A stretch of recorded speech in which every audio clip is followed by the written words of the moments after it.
Uzbekistan's Akbar Djuraev has gained 13 kilos in body weight, and I'm not sure it was worth it.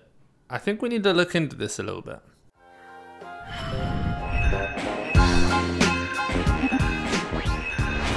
So Akbar competed at the Islamic Games recently. He's the Olympic champion, he's the world champion, and there's been a lot of speculation as to whether he's going to move up to the super heavyweight category or drop down to the 102s, with the 109s now not being an Olympic category.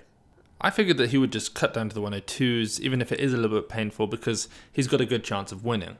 But actually, he just turned up to the Islamic Games weighing 122 kilos, which is now 20 kilos away from what I thought would be his category of choice.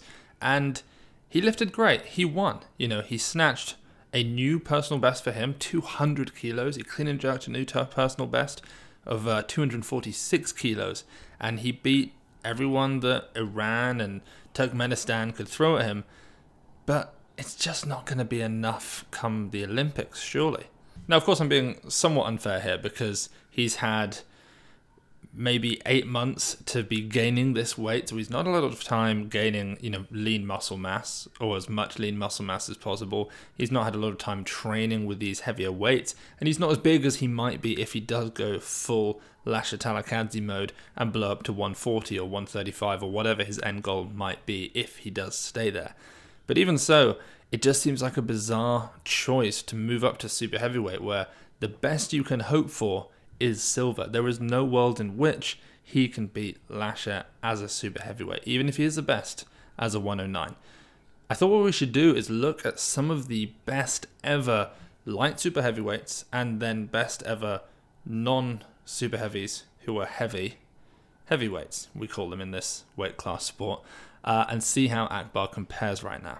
So there have actually been a bunch of non-super heavyweights to have snatched 200 kilos or more in competition. Most recently it was Yang Zhe with 200. He did that at the Asian Championships last year. Andrei Romnau famously in 2008 hit 200 kilos at the Olympics as a 105. Timur Taymazov back in the early 90s, he snatched 200 kilos in the 108 category. And then the two to go above that, the legendary, well, he's not so legendary anymore. He's actually rather corrupt. But the once legendary Niku Vlad snatched 200.5 kilos, weighing under 100 kilos. Then, of course, Yuri Zakharevich had probably the best snatch of any non-super who's a heavyweight ever. He did 210 as a 110 athlete, and that was back in 1988. In the clean and jerk, we've seen a few people hit similar numbers to what Akbar Djuraev just hit. Ilya, of course, most famously hit 246. He made that 246 a number that is known throughout the weightlifting world, much like 177 was, or 211 was, or 266 was.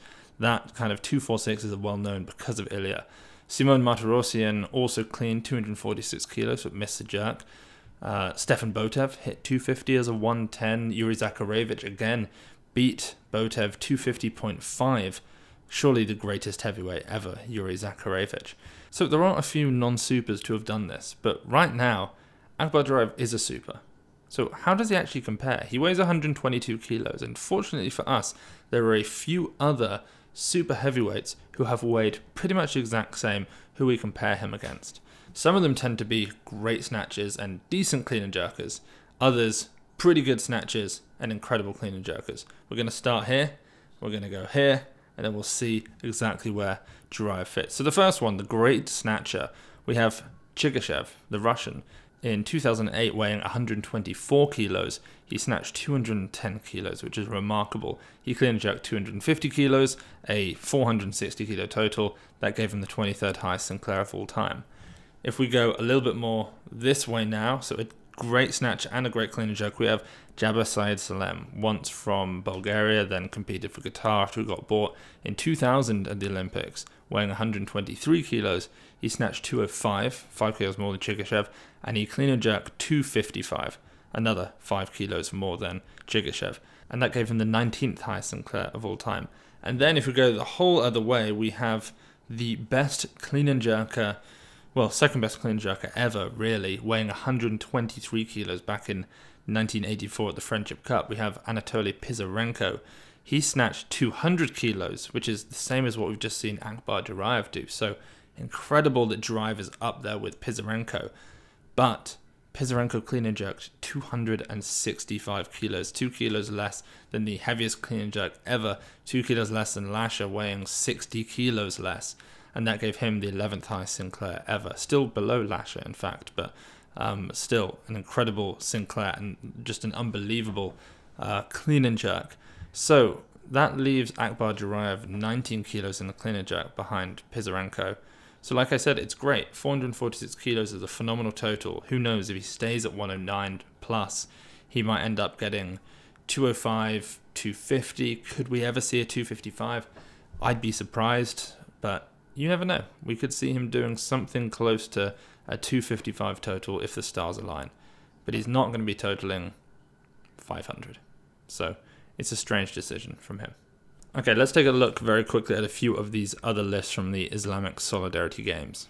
But before we do that, I really want to mention this t-shirt along with a bunch of others are all 20% off. We've got a, what do you call it, like a clearance sale of a bunch of t-shirts. So if you want to get this plus a few others, and in fact,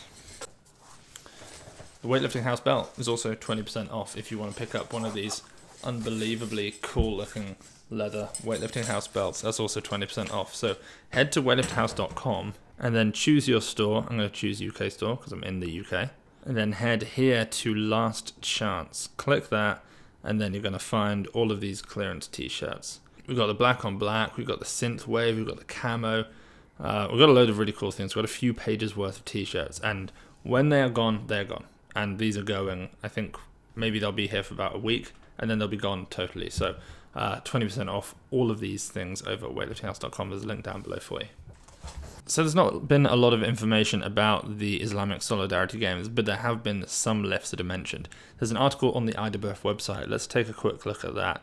World and Olympic champion Ruslan Nurudinov from Uzbekistan, he totaled 417 at 109. He won, set 3 Asian Games records. The 2020 Asian Champs silver medalist Gulnabat Gadriova from Turkmenistan, she also set new games records in the snatch and in the total. She hit 225 total, that's in the women's 71s. Safarberk Zafarjanov from Uzbekistan, he's an 89. He just won gold with 366. That's also Asian Games records. Those Games records are going to get smashed because, I mean, if you look at Europe and Pan America, they're already up by 20 plus kilos on these records. So Asia's going to go down very soon in the 89s. The once pop, but now Olympic bronze medalist Zulfiya Chinchanlo from Kazakhstan, she won gold in the women's 59s, 220 total. In the 102s, Rasul Mohammedi from Iran, he took the gold, 400 kilos, 3 new games records also. That's pretty good. 102 hit the 400, 180, 220. That's actually really good for the 102s. And then there were just a couple of other, well, a few other lifts that I want to mention quickly. The first, Li Dayin. We've spoken a little bit about Team China recently. I did a video that's done, well, it got a lot of interest at the start about Liu Xiaojun and his physique. We were just talking about it on the Weightlifting House podcast, and I cut that clip out and put it up. Liu Xiaojun has returned to training. He doesn't look particularly strong or big. Everybody's saying that I don't understand, that he's just on drugs. I assume there was a certain level of subtext behind everything I was saying, and Max was saying we're clearly well aware of what's going on there. But anyway, so that's what's going on with Liu Xiaojun. Li Dayin, on the other hand, doesn't look like he skipped a beat. He's looking pretty thick, pretty jacked. I guess he's now moving up to 89. And he just posted a video, well, Squat Journalist posted a video for him of a 150 kilo power clean and jerk. So he is the world record holder in the snatch in the 81s, 175. The most we've ever seen him clean and jerk, though, is 206. So he did do a 215 sort of like hip clean a few years ago, 81. So I suspect he's going to be one of the top contenders in the 89s. Is he going to be able to beat a dropping down Tian Tao? I actually don't know. Comment down below. Let me know. I genuinely would be interested to know, what do people think? What's the pulse on Li Dayin versus Tian Tao? I'm going to say, you know what?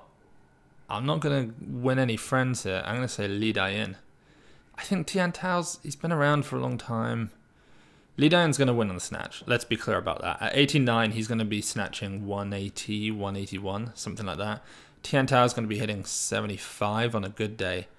And then Tian's going to be needing 222 because Li Dayin's going to be able to hit 215, 216.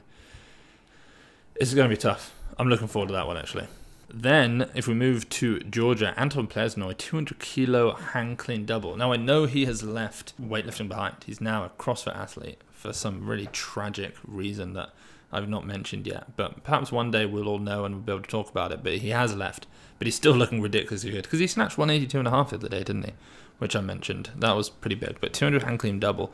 Let's stick with Georgia because Lasha Talakazi has also returned back to training after a good bit of time off after the European Championships, which he so desperately needed to help him recover. On the 12th of August, he snatched 190. Then earlier today, he snatched 200. So if all goes well, we'll be talking about a 205 or a 210 snatch next week. And then by December, I guess we'll be up at 230. So that's fingers crossed for that one. He also clean and jerked 230 kilos, which is pretty decent too.